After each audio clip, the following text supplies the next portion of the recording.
ગરીબ માણસની દિવાળી હોય, એમના બી બાલ બચ્ચા હોય, એમને બી કપડાં જોઈએ, એમને બી મીઠાઈ જોઈએ, બધું જોઈએ ગરીબ માણસને. એક બાજુ પ્રધાનમંત્રી જોરશોરથી બૂમો પાડે છે, અમે ગરીબોને લોન આપીએ છીએ. આવી લોન કે 10,000ની લોન આપો અને 4 વખત લારી ઉઠાવો એટલે 2500 દંડમાં 10,000 પૂરા થઈ જાય. તમે 500 રૂપિયા 1000 રૂપિયા લો છો દર મહિને, તો પછી લારી શાની ઉઠાવશો? સુપ્રીમ કોર્ટનો સીધો નિર્દેશ છે કે સ્ટેટ હોલ્ડર પોલિસી જ્યાં સુધી ડિક્લેર નહીં કરો ત્યાં સુધી કોઈની લારી ઉઠાવવાની નહીં. પણ આ સરકાર એવી છે કે ગરીબો ઉપર જ દમન કરે.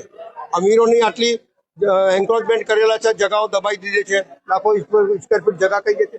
ત્યાં એમની દાદાગીરી નથી ચાલતી, ગરીબો ઉપર દાદાગીરી ચાલે છે.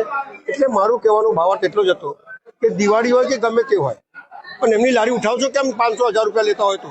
બે બાજુ ચોરી કરો છો, એક બાજુ પોલીસ ખાતું હેરાન કરે, એક બાજુ કોર્પોરેશન હેરાન કરે, એક બાજુ રૂપિયા લઈ લો અને એક બાજુ એની લારી ના છોડો. આ કઈ જાતનો ધંધો છે?